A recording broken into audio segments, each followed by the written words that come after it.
All right, finally. Hey Well, there. How's it going? going well. How are you? Excellent. We're getting two new labs, and there's lots of noise and smell everywhere, so I'm hiding in a conference room right now. It looks polka dotted from the background. Yes. So yeah. So yeah, I've talked to my students about that. I'm doing the interview with you and to my TAs, and everybody's really excited to make these modifications to our electronic lab notebook and to enhance more writing and just really to get your insights. So I think it's fantastic that you take the time to do that for us. Great. And by the way, I have put together some things previously uh, in a PowerPoint slide, and I just need to remember afterwards. I'll send you that because it might have some other things that are useful and it has some visuals. Um, Yeah, my only caveat about it is I um, I have some things there that I haven't confirmed approval of use from the web, right? And so uh, that's okay. don't post it online. That's all. But It's only educational use. yeah, I'll send that to you later. I think Yeah, it puts things in a little bit different perspective too, right? yeah. No, I think that would be fantastic, definitely. And I'll be mindful of posting things publicly. So, but I it, always I always add that caveat when yeah, I've yeah. used something from the web without permission. Yeah, no, I've been thinking a lot about, this whole proofreading and fact checking and so on, because that's a big part of science, right? Yeah, And no blog, no social media, no many of the other things are actually as thoroughly reviewed as scientific papers are. And the process is grueling.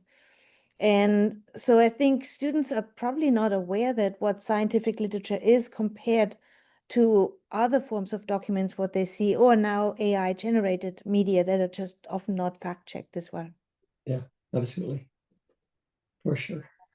Yeah, so I think that's very exciting. Right. And so again, one of my big teaching approaches is, we obviously teach the microbiology lab, so we do lots of experiments and get data. But also, if you do experiments and you don't know what to do with your data, there's no point in doing an experiment.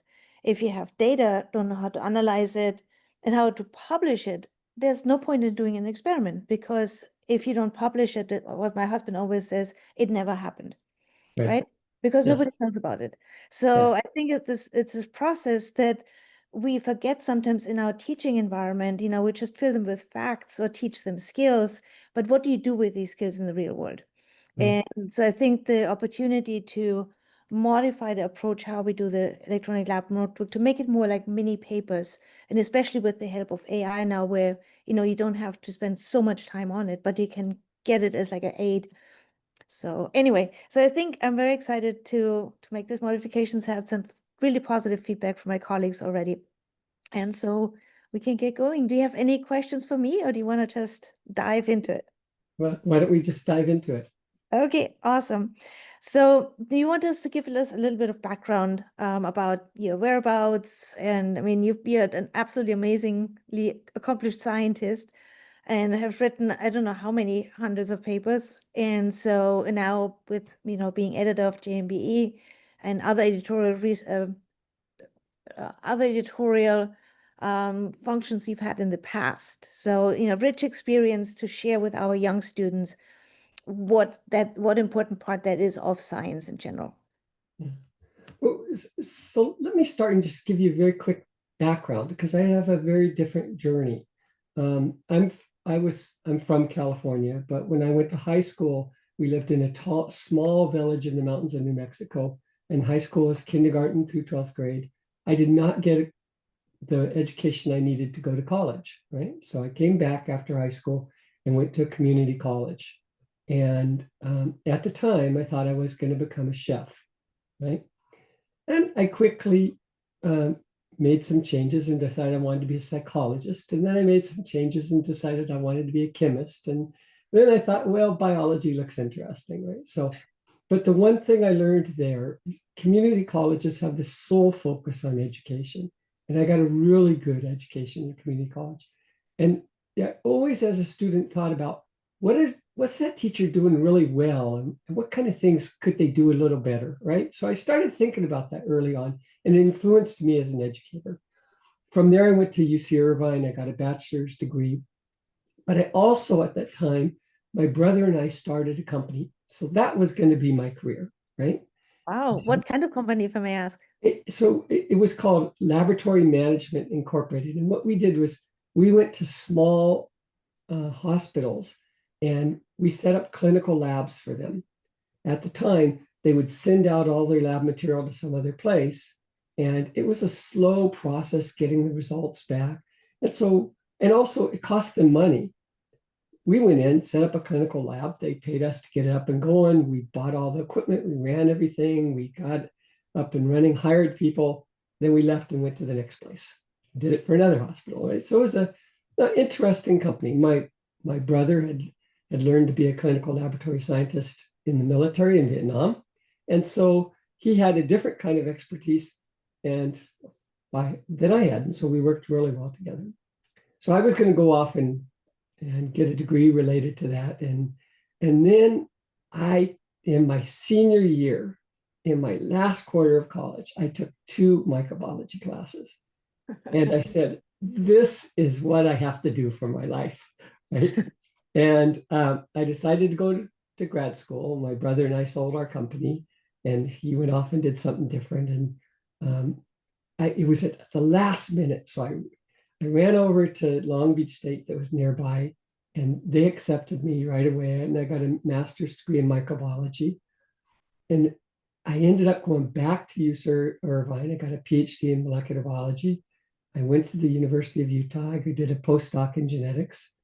And then from there, I became a faculty member at the University of Illinois Champaign-Urbana, right? And that was a great experience because I had a lot of educational flexibility. My first thing I did was start a CURE, this course-based education research, back before people even used the word, right? And so it was a wonderful experience. And from there later, I moved to San Diego State, right? Now, throughout my time as a grad student and a postdoc and faculty member, I did a lot of writing papers. I became very familiar with the publishing process. But I also, as a faculty member, wrote textbooks and a bunch of other books, right? So I really like to write, and I really think writing is a wonderful way to reach people and help people think differently, right? And in addition, I've been a reviewer and editor for many journals, all right? So I have that kind of perspective. But why am I interested in education research, right? So when I was at the university, when I was a grad student at UC Irvine, I won some teaching awards. And then I went to the University of Illinois and I won some teaching awards. And one of them was a really big university-wide award. But because I'd won that award, whenever anyone came to campus to talk about education, I was expected to go. And I was busy trying to do science, do my teaching, train my students. And so a lot of these just weren't very good seminars that I went to see.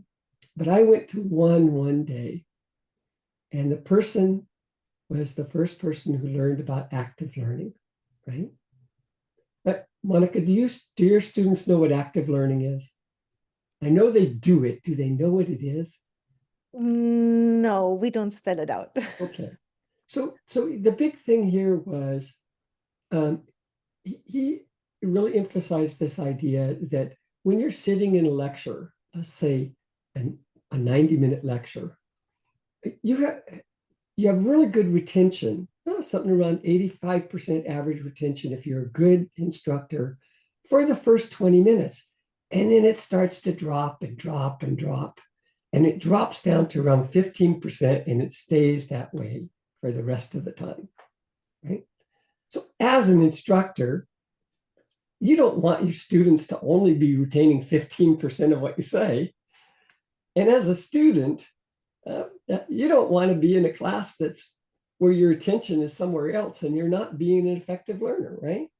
And so what he did was he showed data that if you interrupt by asking a question that the students have to think about, right, it shifts the curve back up to 85%, and it falls with the same kinetics. So by interrupting your class, by wasting a little time in class to instead of the professor talk, to let the students think, the students get much, much more out of the class. He showed data on this for people in kindergarten, for people in high school, for people in college, and the statistics were good. And I said, wow, this is evidence-based education research. This is really very solid. And so it really changed my thinking about education research from kind of just trying a bunch of different fun things to really thinking about hard evidence, like the kind of thing we get when we do experiments in the lab, right? And so that really flipped me to being somebody who just really cared about scientific research to somebody who also cared a lot about education research. And I think the two of them go hand in hand, right? And I also have to say, sometimes when we as professors talk about education, it sounds like we're only talking about students, but we're talking about ourselves too. Because we have to be always learning, right? Oh, absolutely. Yes, very much so. So it's a convoluted journey, but it really allowed me to think about life in a little different way. That's fascinating. I didn't know the connection to the education research at all. So that's very cool. And it's important because, to show that we should do things differently. No scientist would believe you if you just say do it. But if you actually have data to back it up, that's a completely different cup of tea. Yeah, absolutely. And to me, this was really funny because here I was, I'd got teaching awards, but there was no evidence that what I was doing would work for somebody else, right? And so I thought, this is really the way we should be thinking about everything we do. What's the evidence to support it? Where are the facts? No, absolutely. And I think that warrants another conversation for another time. But I think the way we teach the scientific method, I think there's a lot better ways to improve that thinking as well, and not just this linear pathway what they usually teach at school. So, but that's for another time. That's another whole long conversation. All right. So why does scientific writing and publishing matter, and how does scientific writing differ from other types of writing? Well, I think that it matters in a bunch of ways, right? So first, let's talk about why it matters. It really matters because science builds on science, right?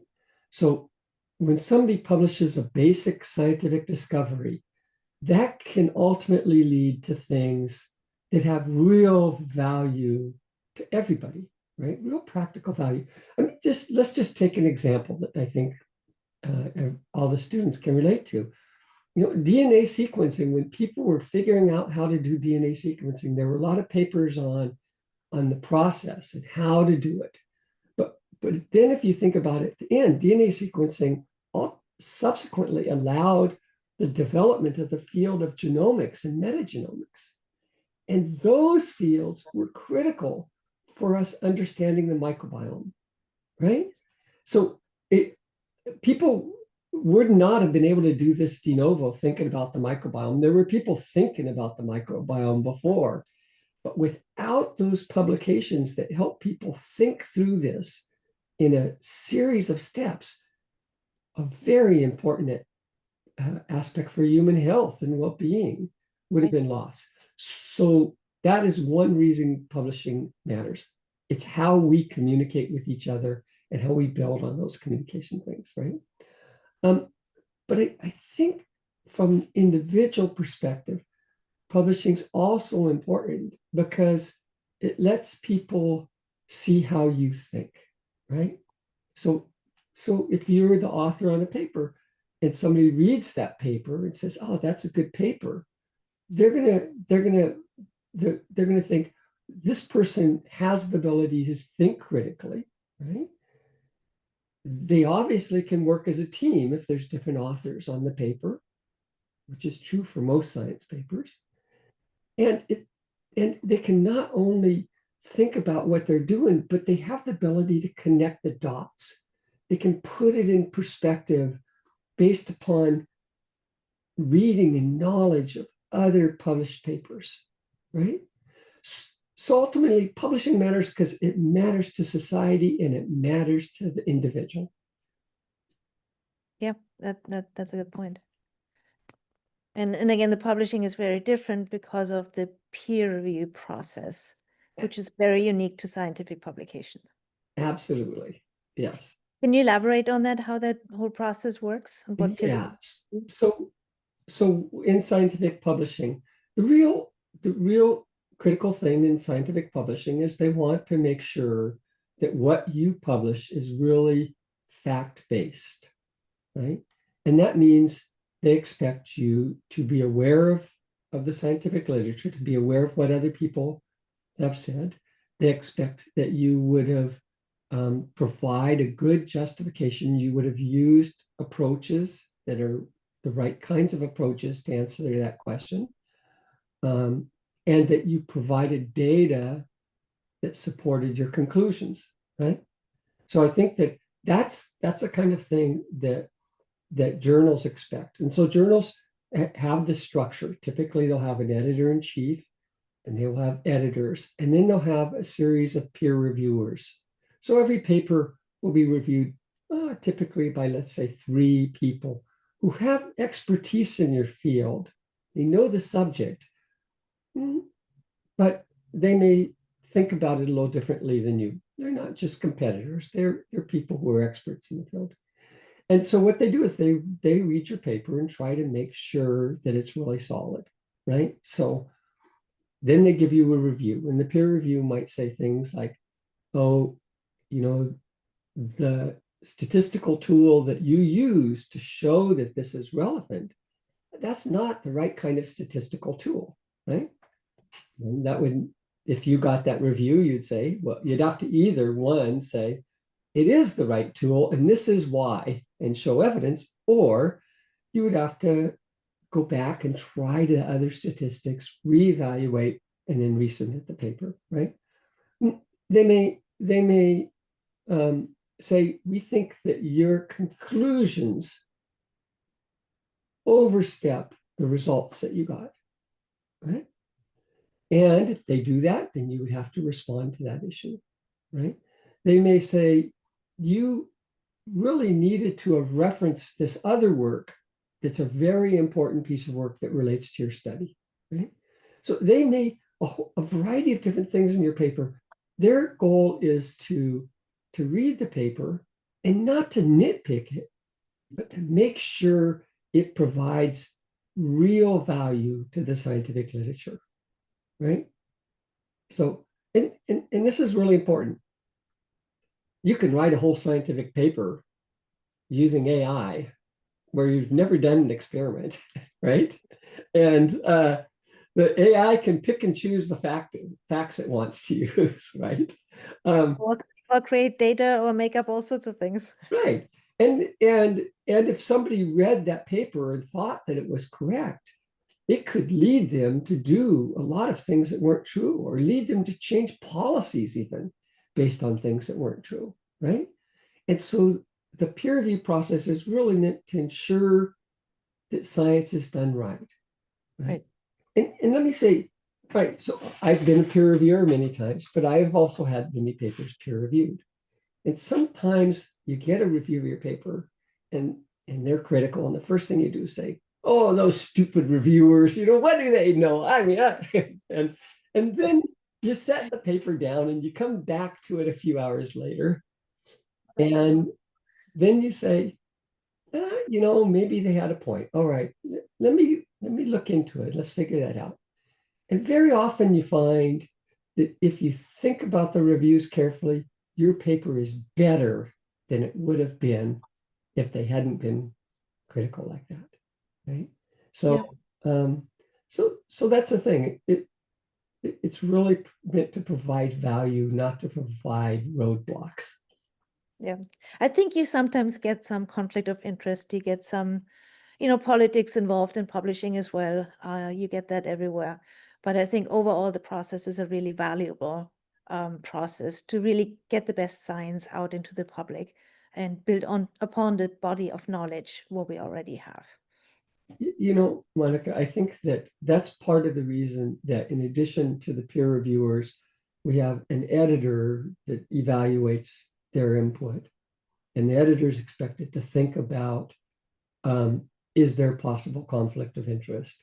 The Yes. reviewers are supposed to also report it, right? But it Yes. provides one level of oversight. And then the editor in chief, if you get a review back and you think that there's bias, that you can contact the editor in chief. And the editor in chief is part of their job is to look into that and make sure that it's not true. Yes. Yeah, no, my husband has been editor for many journals as well. And so if you get the right people, it's a very, very fair process. Yeah. Very objective process as well. Right. And as an author, you can always ask questions. You can always complain, right? That's part of the process. Yeah, and sometimes it may be just because we didn't explain what we were thinking properly, or in the right words, in the right way to make it sound that it is feasible or that it's the correct way to do it. So cool. Yeah. So how do you now go about, if I have my students and they're all ambitious and young and most of them have had no publication experience, the one thing what we do in our first or second week in the lab, we teach them reference management software. So that's one thing because our writing center doesn't do that. They all take writing classes, but they don't get taught how to use a reference management software. Right. So I built that into the curriculum. At least they have a tool, to collect the references and organize them and so on. So that's one thing we covered. But now we want to go to the next step. How do you teach them how to write? And that's where I do need help because English isn't my first language. And I can draw, I can make images, I can make graphs, I can make mind maps all day long. But for me to draft a paragraph about what I have in my head is really hard. So I need help. How do I get my students to start writing and then be better writers, scientific writers? Yeah. I think that I'm going to answer this in two ways. but one way is I think that I think part of it is how you think about the problem. This does not solve the language issues, but I think what you need to think about a scientific paper is you need to think about it like a puzzle, right? Mhm. And a puzzle is not complete unless you put all the parts together and you do them in the right way, a jigsaw puzzle, right? And so I think you really need to think about it that way. And I think that you can think about which parts to write first. And if you do certain things first, then it'll make it easier to write the other things, right? And also, I think there's some things that are easier to do if you do them last, right? So, for example, I would say that one of the things people often talk about when they talk about scientific writing is they'll talk about, the abstract and the materials and methods and so on. But to me, the very, very first thing you should think about when writing a paper is the title, right? Mhm. Now, you might change it at the end, but if you think about it at the beginning, it's going to really put in perspective what you're trying to say, right? Because the title, someone will decide whether or not to read your paper based on that title, right? So your title really needs to give people that idea of what you're doing and why it's important.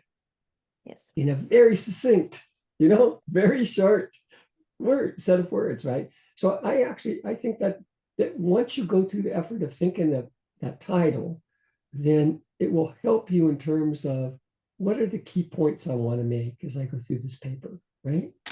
And by the way, so then once you write your paper, in the process, you may say, I think that in my original title, I emphasize this thing, and I think this other thing may be more important to emphasize. So you might revise your title, but it's good to start with thinking about that, right?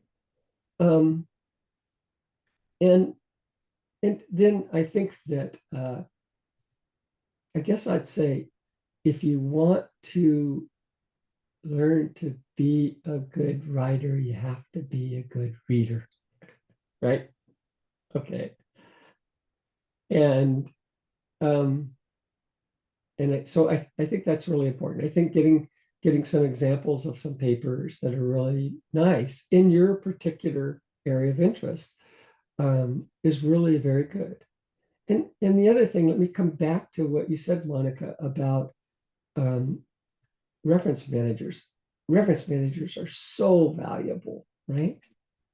But sometimes people have a tendency to put references in their reference manager and never have read them, and then subsequently put them as a reference in their paper, and it may not say what you think it says, right?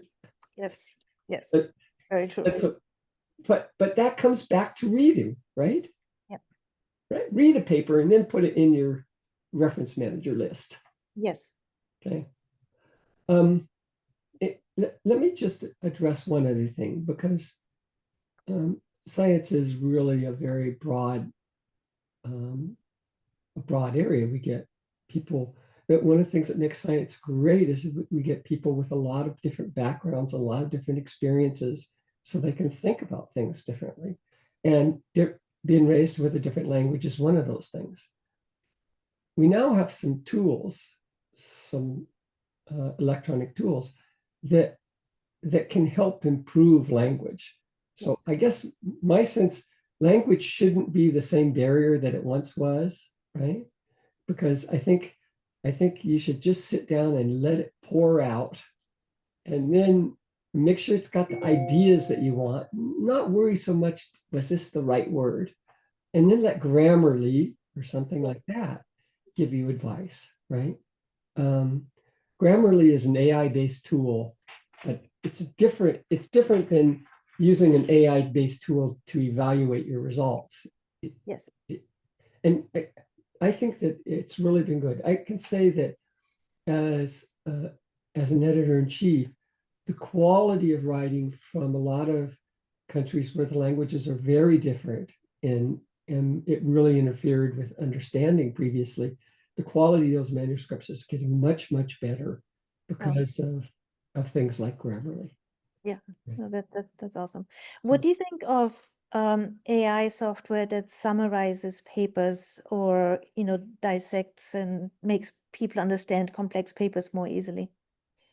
I think something like that's fine, but here's my rule about AI. The first thing I do is say, does the result matter, right? And if it matters, can you validate it? Yes. Right? So if you use AI and you trust everything AI says, you can get yourself into big trouble, right? Or if you even if you use AI to draw a diagram and you don't really think carefully about that diagram, I mean, it may not be doing what you want, right? Very much so. Yeah. So I think that that's a big thing. I think that AI as a brainstorming tool is wonderful, right? And the other thing that AI can do a really good job on is helping you short something, right? Yes. So let's say you have an abstract that has to be 100 words, right? And you sat down and you wrote what you thought was really good abstract, and it's 200 words, right? By yourself, just going and cutting is really hard because you thought about what you wanted. You really put your passion into writing that 200-word abstract, right? But AI can go through and it can make suggestions and never let it make changes. It can make suggestions that can be very helpful in terms of shortening something. And so I think AI can be really very valuable for that, as long as you validate. That is especially with the shortening, I've noticed that it doesn't have logic. Right. So you shorten it, it sounds very savvy, it sounds very good, but when you go through it and really think through the logic and the sentences, sometimes it gets lost. Absolutely. That's why I think that's why you don't let it make those changes. You let it make suggestions, and then you should read the suggestions. This one's not so good. Oh, that's a good idea, right? Yes. And sometimes you say, why didn't I think of that myself? Yeah, I've been there. That's true. All right, so we've got the title and we're thinking about what are the key points to get across. What is the next part to write? So physically in a paper, the next section is the abstract, right? Uh, the world is divided on whether you should write the abstract first or last. I'm a write the abstract last person, right? And the reason is the abstract has to be really succinct, and it's going to really depend on when you write the paper, what you emphasize as the key points, right? So I actually think writing that last is easier. Probably the easiest part of a paper to write is the materials and methods, right? So, and often in writing, the most difficult part is getting started, right? So I think that materials and methods are a really good section to put together, because you can look at your notebooks, you can decide what parts are important to put in the materials, and what parts are the details you want to know but don't belong in the materials and methods, and write that up really well, right? Right. Let me make a comment about the materials and methods first, and electronic lab notebooks. That's, I think, really important. Today, there's a very strong drive to be able to reproduce research, right? And there's been a lot of research published that people have a hard time reproducing. Now, Yes. often that's as simple as the bacterial strain that you call Pseudomonas aeruginosus 1432, that's been growing in your lab for 5 years, Not may the have same thing accumulated anymore. some mutations. It's not going to be the same as the one in somebody else's lab, right? Yes. So it's really important to maintain all of the resources that you've used in a format that will keep them intact. Yes. Yes. And keep them intact virtually forever, right? In the old days, it was almost impossible to do this, because you would write in your written notebook, oh, this is in this freezer. And then when somebody cleaned out the freezer, you lost that trail. Yeah. But with electronic lab notebooks, it's really very easy for the lab as a whole to maintain resources of where things are, be able to track them, and be able to find them years later, even after you've left the lab. And so electronic lab notebooks, I mean, that is one thing that they are really, really good at, because, pages on a paper, are a physical thing that's in one place, but electrons can be everywhere. Right. And you can search it too, which is a nice thing. Yes, absolutely. We had actually this case, we just recently got a diagnostic mass spec, and we had some of my colleagues from other labs, they came and said, can I check out my strain? And we had 3 cases where in one case, the collaborator sent the wrong strain. In another case, it got contaminated and was something else. And then one of our lab strains, they thought it was one thing, and then the transformation didn't work and the experiments didn't work, and it turned out to be something as well. So just within 6 months, we had 3 organisms that people thought they were working with, and it just wasn't. Yeah. And I think that happens quite a lot. Yeah. And it's true of microbes. When people do studies using mouse strains, they say, oh, this is a genetically pure mouse strain. But in fact, they change over time too. and the microbiomes in different places are different, right? And so it's a really big thing with materials, but it's also true of certain chemicals, right? So Yes. chemicals, the lot number, even Yes. though it says it's the same thing, Yes. really matters. And so tracking all of that is really critical. To Yes. me, the electronic lab notebook and the research database, the reference database, put together really provide the writer with valuable tools. Yes. Yeah. No, I agree. And when I was in industry for several years, we had to do lot numbers. We had our notebooks countersigned, and there were very, very strict rules because, again, it's an ethical and legal thing as well. It's not Yeah. just a notebook, but it's actually a legal document, or it can be if there's any lawsuits around it. So that's Yeah. true. And then when I did my PhD, my Steve Haydock was my mentor, and he led the Woods Hole parasitology summer course. He brought water from Birmingham to Woods Hole because the experiments didn't go the same way. So there's lots of little things that can be considered, and I think with materials and methods, you should write them so people can repeat exactly what you have done. But it's not Yeah. that easy to write that.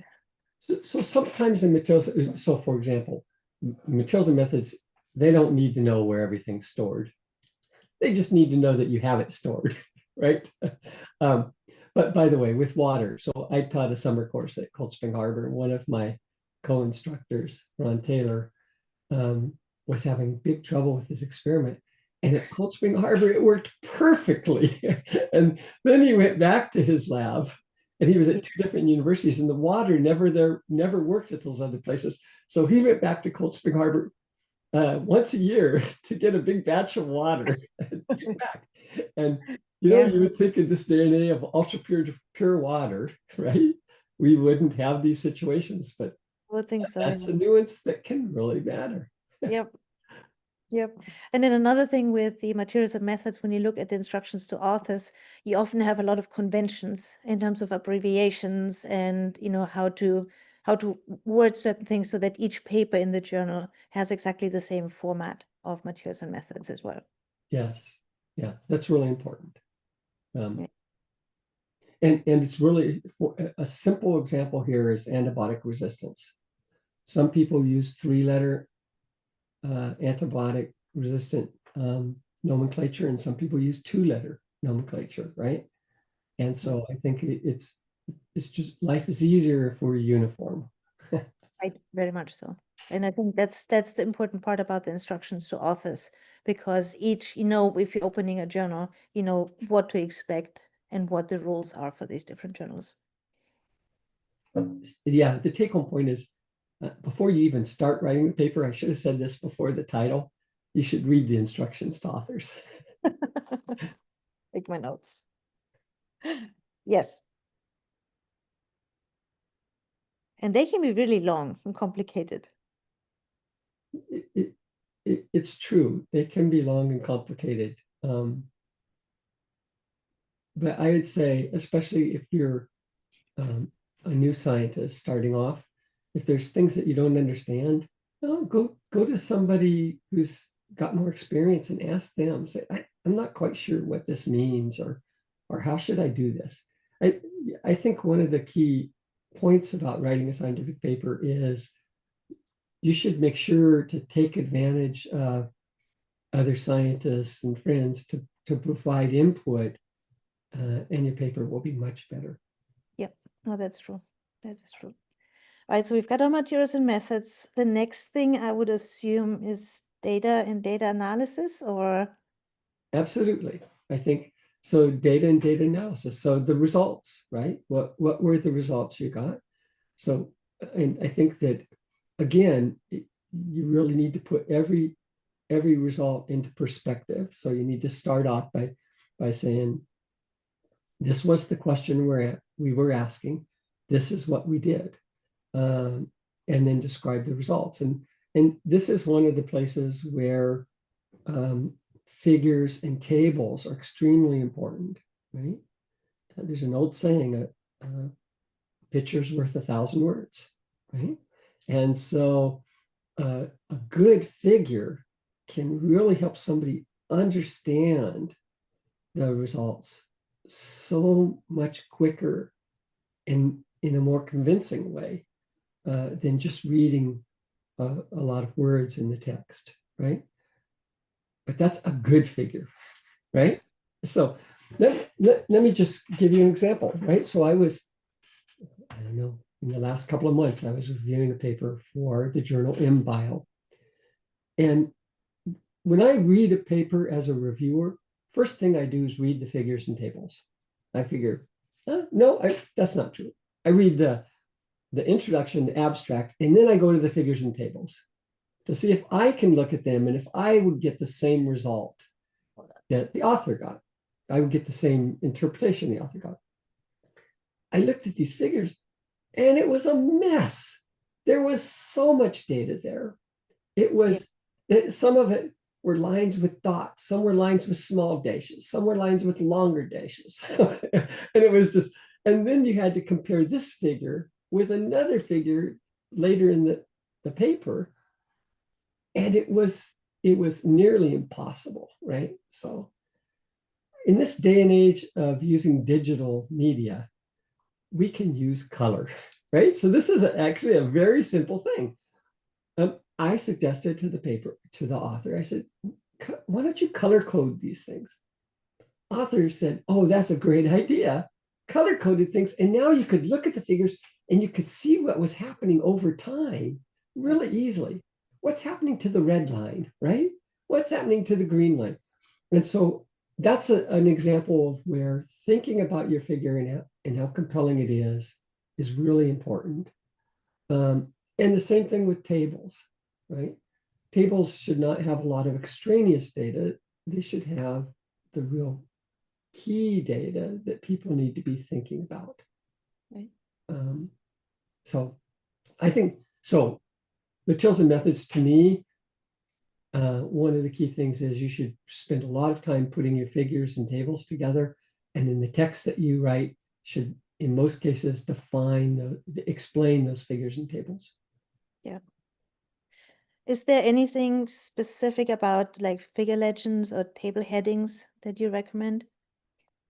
I think that you should look at the journal and use the approach in that journal. I mean, there's a traditional thing where, for example, it's very confusing to people because it doesn't make sense.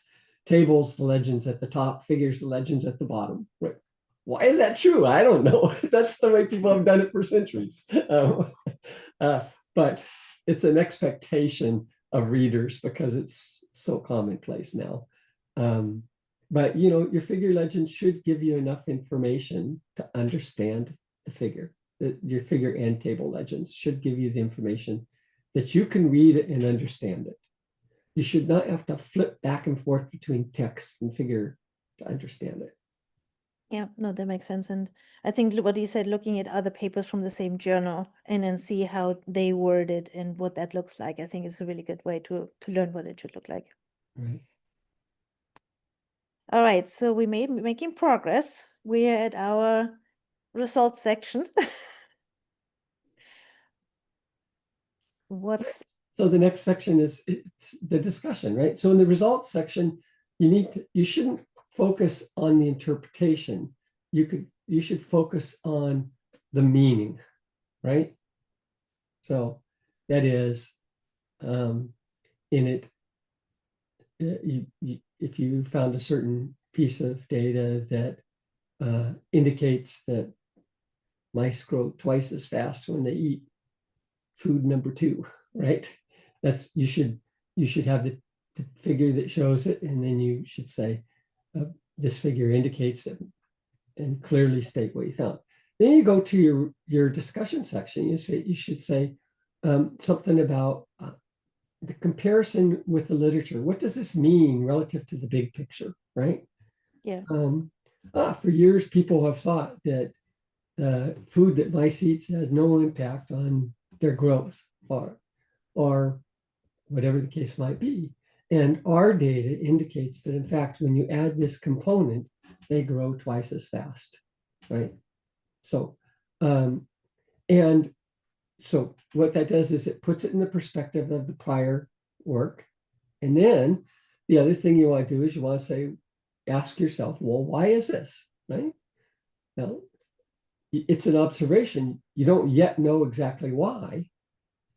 And so you should say, this one explanation for this may be that this component interacts with metabolism in X particular way to stimulate the growth rate. Or alternatively, it may catalyze this neuronal response that has a secondary impact. Whatever it happens to be, right? But it's not just describing the data, it's interpreting the data and coming up with an idea. Right, that makes sense. And by the way, this in one paper, it's not going to be, your interpretation's not going to be the end of the study, because people will need to follow up to that next step, right? Yep. Okay. Or you've got the next experiments already planned to answer some of these questions as well. Right. If you clearly define those questions, it will help you with your follow-up research. Absolutely. And then we already said this, but with the reference section, it's really important to reference papers that are related to yours. You shouldn't neglect things that somebody might have a disagreement with you. Yeah. But you should make sure you really read all the papers that you reference. Yep. Right? Yeah, no, that's I think that's a really important factor. And even just skimming through, you can often misinterpret the meaning and the message what's being said in a paper. Yeah. That's true. And then another thing, which I think some reference management software are looking at now, but retracted papers.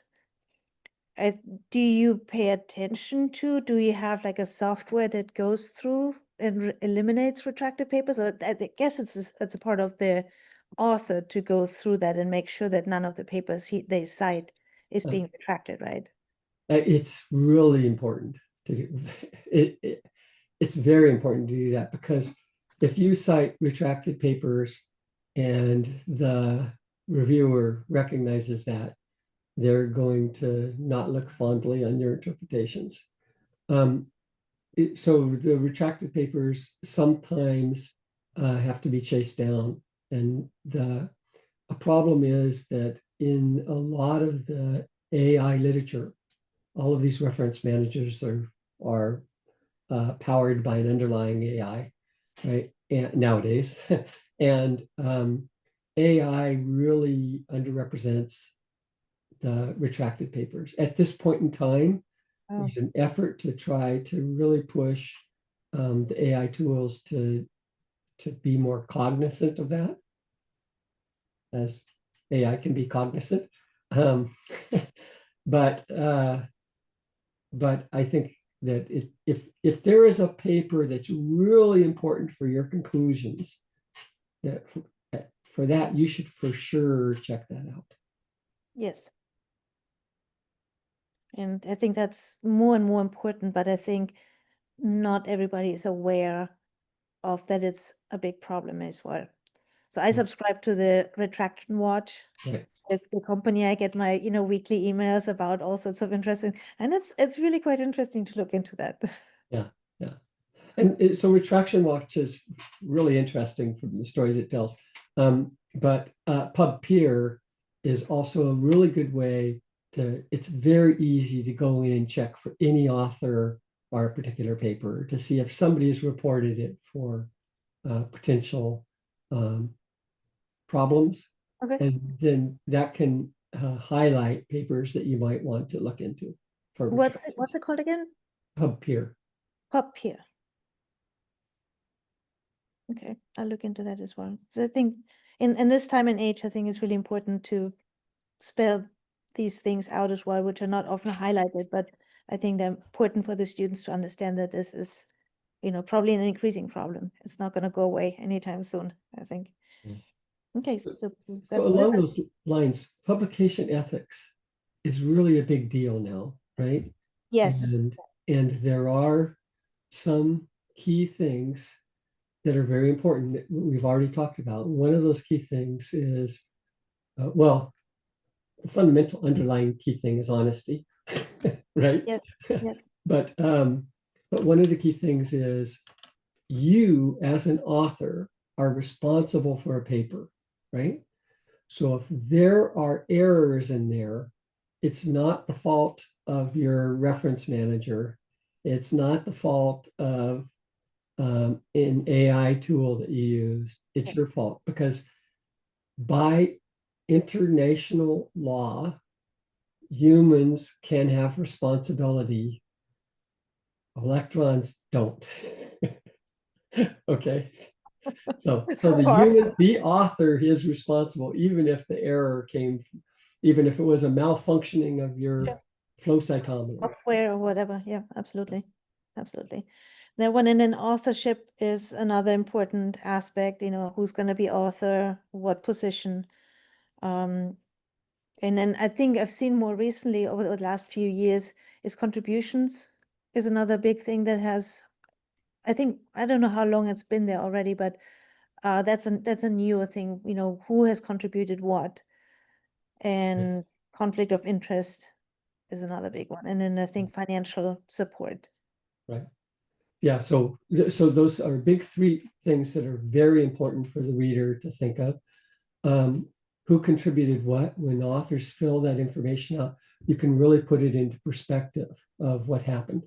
For example, instead of just giving the senior professor who was head of the lab all the credit for everything, right? You have an idea who did certain kinds of things, Right. especially if there's some complicated experiment and a person's a middle author, that may be really important for you, and you may want to know that person. So that's the contributions. The conflict of interest is also very important. In the past, people would be expected to list conflict of interest that had been over the last few years. But now, a lot of places are asking you to list a conflict of interest that may have gone back a decade. Wow. Because it may have instilled a bias in you. Yes. That influences your interpretation of things, right?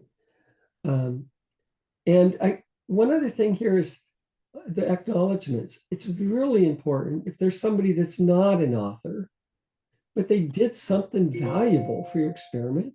It's really important to recognize them and put them in the acknowledgments.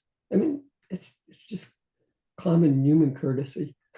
Right. No, I very much agree. And I think that's important. But I think the publication ethics and what you have to fill out nowadays, that has really changed over the last 10, 20 years, that there's just much more information, more transparency, I think. Just like in teaching as well, I think we are urged to be more transparent.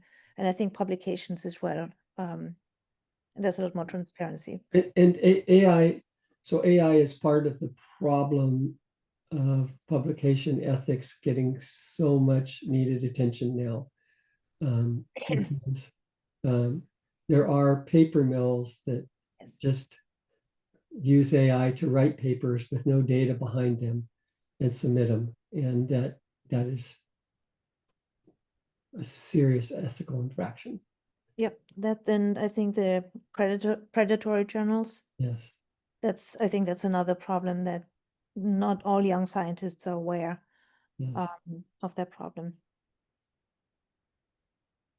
I mean, we should think about ethics in everything that we do, right? Very much so. Very much so. Does JMBE have a AI statement already? We do have an AI state. All of the American Society for Microbiology journals have an AI statement. And the AI statement is that if you've used AI for anything in the paper, you need to disclose it. It's also that you can't use AI to write de novo, right?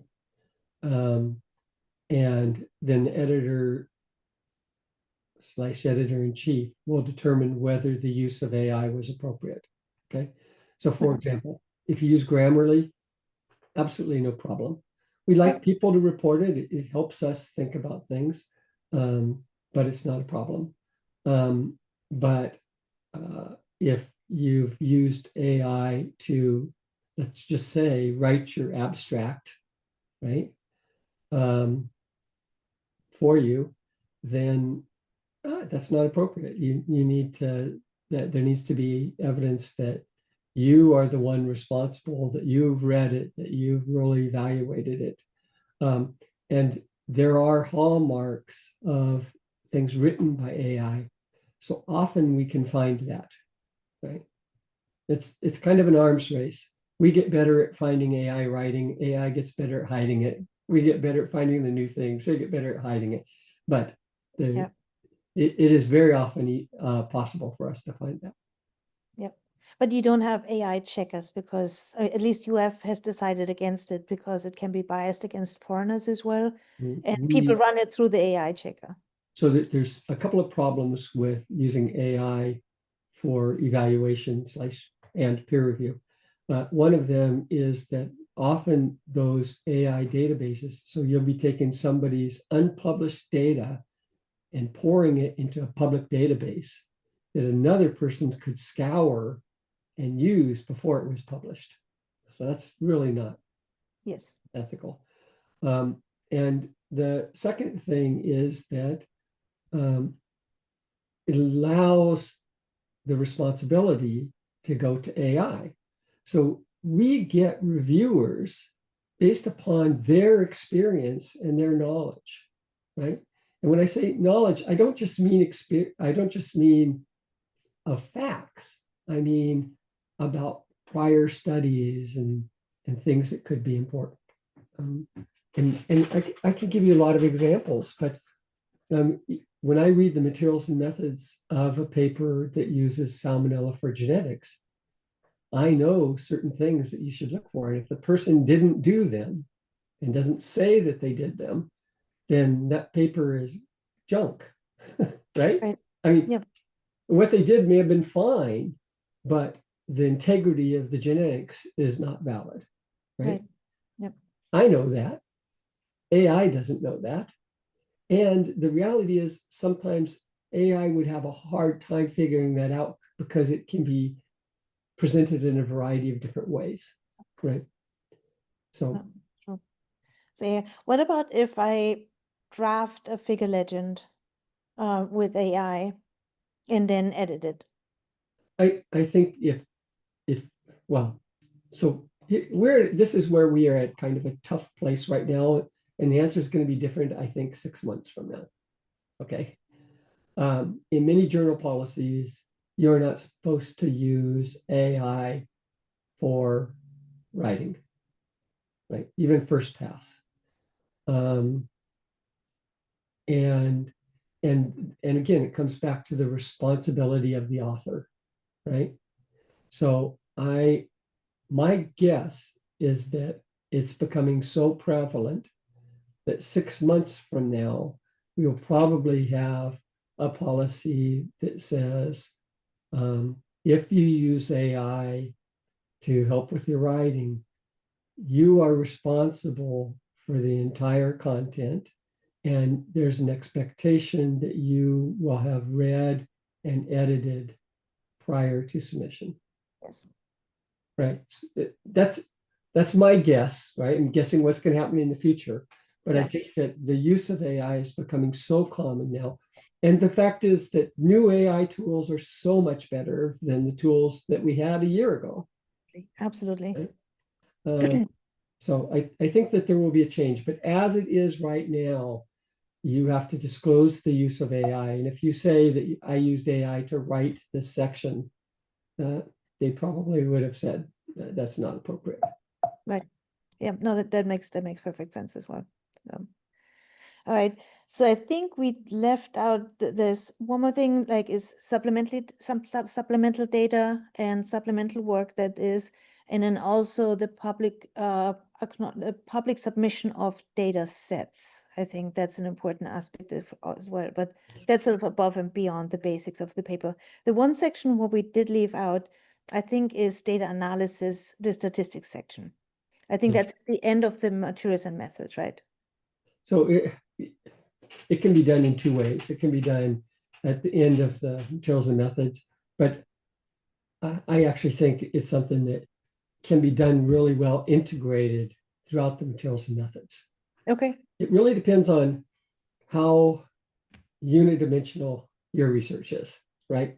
So very often in a paper that we might do, you'll use one statistical tool for a certain type of data, and then a different type of data will require a different statistical tool, right? And so it makes more sense to integrate it when you're using it instead of just move it all to the end. But that can be done either way. In any case, it's really important to describe the statistical tools that you use. And in most cases, interpretation of complex data without the statistics is nonsense, right? So you will be expected to do it. The vast majority of us are not statistics experts, right? So if there's any question about how to best do the statistics, I think that's a case where you go to your friends, right? And you say, who actually do know a lot of statistics, you say, what's the best kind of tool I can use for this? And how can I do it? And could you help me understand it? Right. And from my experience, most people who are experts at statistics love to be considered the expert, and they'll be happy to help you. Very happy to help. That's true. That is true. So you usually talk about like the methods like an ANOVA or whatever, but you don't have to necessarily say whether you used it in R or in Excel or in SAS or something, right? Or that's part of it? It depends. It depends. It depends. Sometimes I think that that's really important to do. It depends on the statistical analysis, and it depends on the complexity of the data.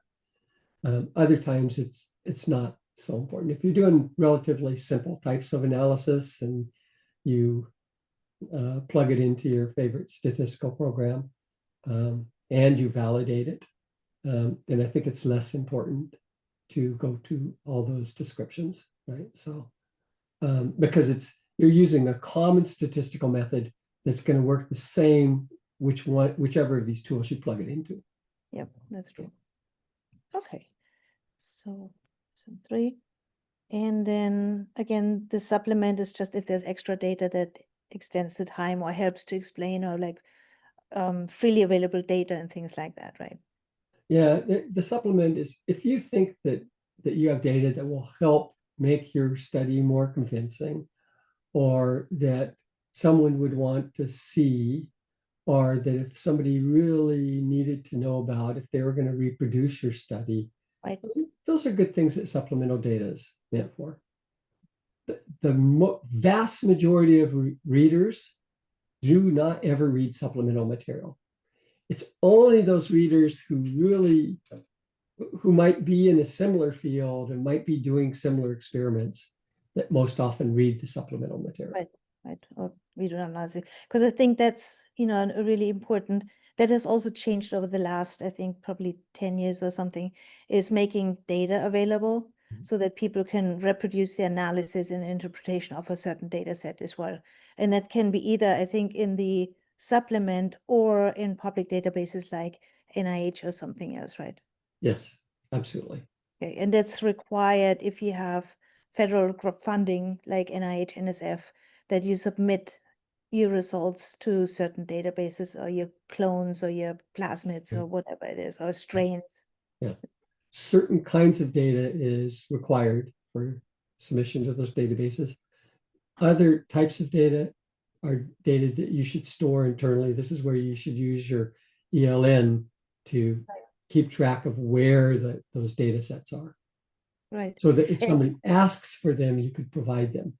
Right? That's what I was just saying, is that if I really wanted a paper, like a data set from a certain paper, I do have the right to ask the author to give me the data, right? Yes, you do. Okay.